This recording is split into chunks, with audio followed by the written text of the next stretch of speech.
Racikan berita. Bun, ini kan lagi rame nih ya masalah Prabowo memberikan abolisi kepada uh, atau melempem dana amnesti diberikan kepada Hasto dan PBB. Ini jadi rame nih Bu, jadi rame dan membuat orang-orang kok bicara seperti ini jadi simpang siur. Nah sebagai orang pakar hukum dan pengacara tahu tentang apa yang menjadi perbedaan yang membuat orang jadi marah, kesal dan pro dan kontra itu terbangun dalam penentuan hukum ini. Dalam segala hal pro kontra itu pasti ada. Di sini kita memberikan apresiasi yang setinggi-tingginya kepada Pak Prabowo karena di Indonesia ini panglima tertingginya kan adalah hukum dan Pak Prabowo adalah panglima di negara ini, harus mengikuti peristiwa-peristiwa hukum yang tidak jelas. Di dalam perkara Tom Lembong maupun Pak Hasto yang memberikan amnesti, abolisi yang bertujuan membebaskan dari segala tuduhan hukum itu sudah tepat. Kenapa? Kita harus tahu dalam putusan yang disampaikan oleh hakim terhadap Tom Lembong bahwa tidak dapat dibuktikan atau tidak terbukti dia melakukan korupsi itu, dianggap dia hanyalah memperkaya orang lain. Nah, sejauh mana pendalaman memperkaya orang lain ini? Memang dalam korupsi itu berbunyi memperkaya diri sendiri atau orang lain dan atau orang lain. Nah, nggak mungkin. Sekarang kita harus pakai logika. Ketika kita tidak mampu memperkaya diri, sementara orang lain kita perkaya, itu mustahil. Sekali lagi kita menyampaikan, Tom Lembong aja kehidupannya kita mengerti. Dan dalam hal ini ada rentetan peristiwa hukum, yaitu instruksi dari presiden. Kemudian Tom Lembong tidak melakukan untuk memperkaya diri. Kalau memang ada memperkaya orang lain dengan yang disampaikan di dalam putusan itu, tentu ada pembuktian seperti apa yang memperkaya orang lain yang dilakukan Tom Lembong. Jadi ini kan tidak ada kepastian hukum. Jadi seakan-akan saat ini kita tahu hakim yang mulia, walaupun saya tidak sepakat bahwa hakim wakil Tuhan di muka bumi, karena hakim, karena Tuhan sendiri tidak pernah memberikan wakilnya di muka bumi ini. Nah, dalam hal ini saya menyampaikan di sini terhadap Tom Lembong sudah tepat apa yang terjadi dan yang dilakukan oleh Pak Prabowo, Pak Presiden kita, karena supaya muka hukum di mata bangsa ini maupun di dunia terlihat jelas dan pasti, karena hukum ini butuh proses dan butuh kepastian hukum itu sendiri.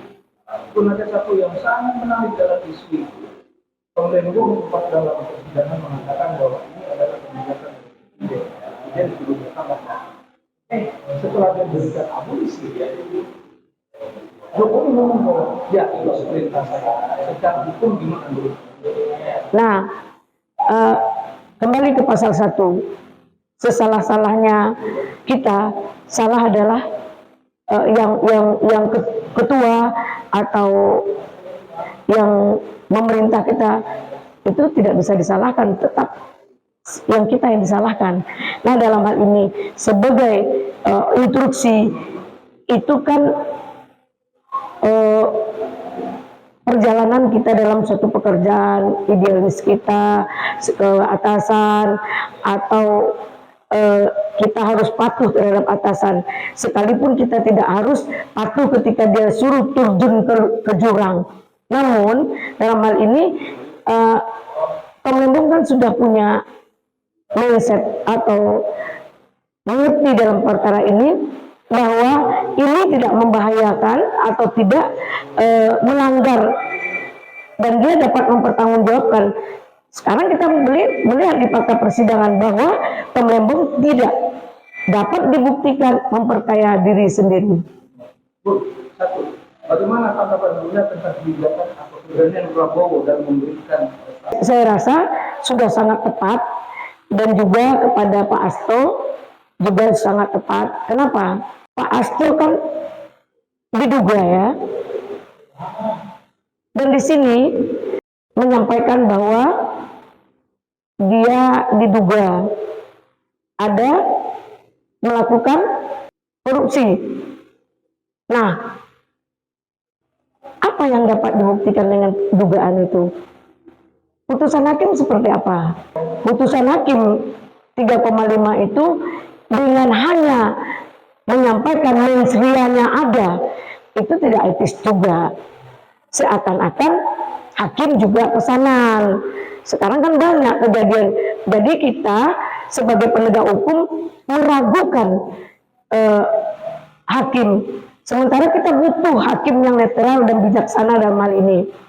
Nah, kalau mens rea itu kan adalah niat, ada niat jahat, itu yang dikatakan mens rea. Niat belum tahu telah dilakukan. Contoh, ada yang melaporkan dulu waktu jadi MPR, Pak Amin Rais melaporkan kepada Polri bahwa dia diancam akan dibunuh. Itu kan baru perkataan, niat belum dilakukan. Nah, ini juga harus kita logika juga dalam berbicara. Kalau memang niat belum terjadi, hukum belum bisa bertindak dan bersikap. Nah, kalau dapat dibuktikan, baru hukum bisa bertindak. Jadi jangan kadang-kadang dalam pemutusan ini logika itu kurang dijalankan. Rentetan peristiwa dari mulai gugatan, tuntutan, dakwaan sampai putusan itu tidak nyambung bagi mereka, seperti pakai mata kuda. Ya, kenapa? Yang penting ini harus diputuskan pidananya. Jadi tidak memikirkan hal-hal seperti kejadian Rasman. Terjadi peristiwa hukum. Rasman seorang pengacara, ada klien yang mengaku dilecehkan atau diperkosa. Kemudian dibantu. Kemudian mereka yang memperkosa dengan berdua itu mungkin berdamai atau ada deal-deal. Kemudian menyatakan tidak ada pelecehan. Nah, di fakta persidangan dia diakui dia dilecehkan. Dia sudah saksi, kesaksian dan fakta semua, dia menyatakan bahwa dia tidak sanggup untuk menceritakan karena perlakuan Hotman Paris itu sangat bahaya, sangat membuat dia tertekan. Dan kesaksian yang fakta sekali yaitu ketika dia menangis datang ke Kementerian PPA. Kementerian PPA menyatakan benar, dia menyatakan dia dilecehkan. Salahnya di mana? Sesuai SK 3 Menteri, jika benar apa yang disampaikan tidak terjadi fitnah, berarti tidak ada hubungan hukum. Karena itu kenyataannya ada. Itu SK 3 Menteri yang harus kita hormati. Jadi jangan aturan dan peraturan mengalahkan hukum dan KUHP itu sendiri. Ini yang menjadi rancu. Ini yang dinyatakan carut marutnya saat ini hukum kita. Oh, berarti Bunda melihat carut marut hukum ini yakin nggak bahwa ini adanya sebuah keadilan? Tidak sudah.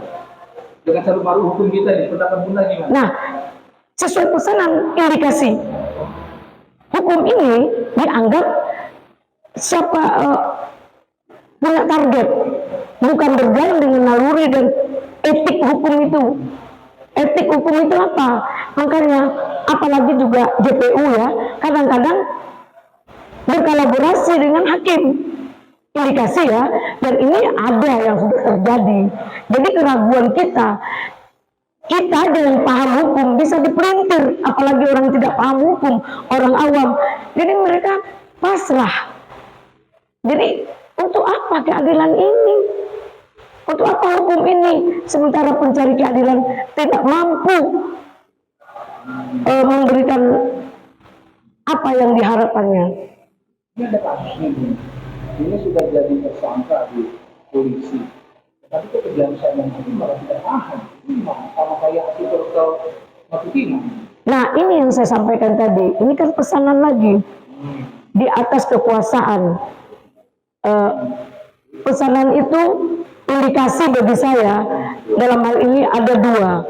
Mungkin pesanan kekuasaan atau pesanan melalui pembiayaan ya. Mereka bayar untuk supaya ini berjalan dengan sesuai dengan diinginkannya. Tentu hakim tidak menjalankan logika, tidak berjalan seperti apa yang sumpahnya sendiri dilanggarnya. Nah, begitu juga jaksa, ada pesanan kadang kala dengan kekuasaan, dengan budget atau pendanaan.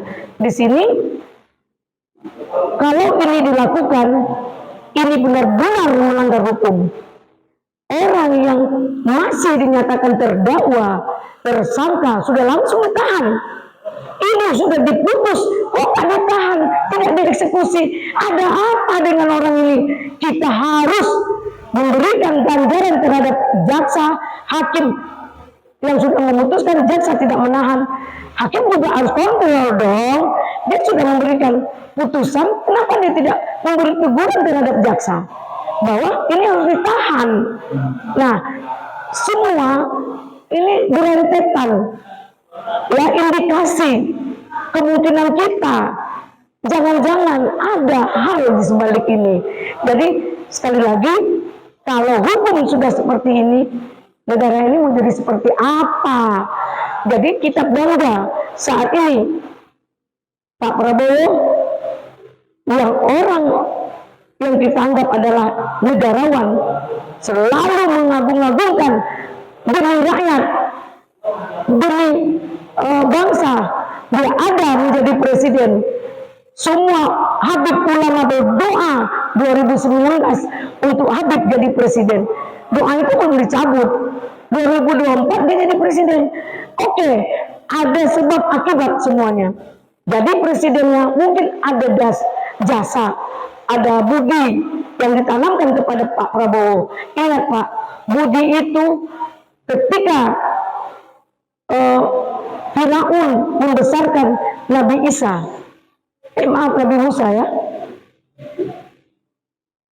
itu kan dia sebagai orang yang dibesarkan, itu budi loh Pak, budi loh.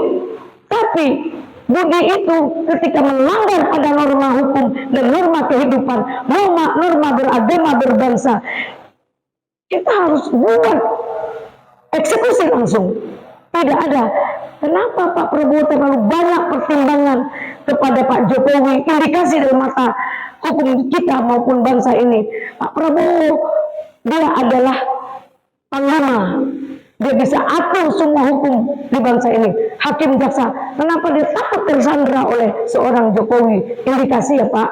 Jadi lakukan apa yang terbaik demi bangsa, bukan demi kepentingan seseorang atau yang telah memberikan budi kepada Bapak, atau seandainya pun Bapak tersandra dalam perkara hukum ini, Bapak adalah pemutus. Oh, takut Bapak untuk supaya tidak diintervensi oleh Jokowi. Ini indikasi dari masyarakat bawah ya Pak ya, Pak Presiden ya. Nggak bisa. Rakyat punya mata, punya hati, dan berpikir. Sekarang kita sinkronkan pikiran, hati, dan mulut itu harus kita sinkronkan jika kita selamat dalam dunia dan akhirat. Ini kesempatan Bapak. Selagi jadi presiden, kami masih mengharapkan dan berapresiasi terhadap Bapak untuk mencari keadilan demi seadil-adilnya. Terima kasih Pak Presiden, terima kasih semuanya. Silviter harus ditahan. Udah, kalau ada 3 tersangka dari keputusan dari Polsek, oke, menjadi tersangka ada 3 orang, tiba-tiba sampai ke kejaksaan, yang 2-nya nggak kelihatan. yang didakwa cuma satu. Nah, bagaimana menurut Anda? Apakah ini termasuk strategi untuk itu indikasi ke sana? Ataukah ini memang harus seperti itu memerlukan proses sebagai orang hukum? Nggak ada seperti itu.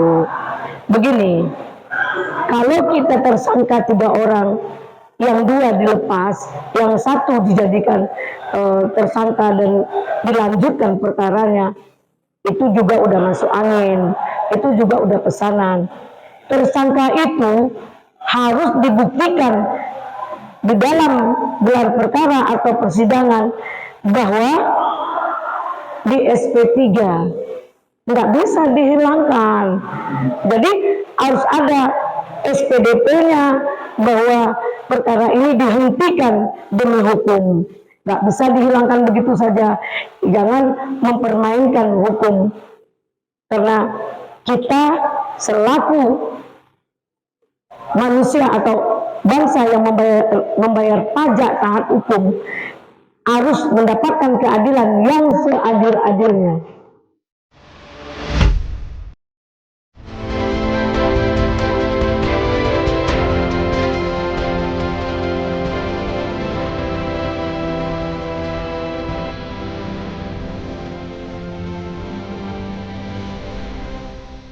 Racikan Berita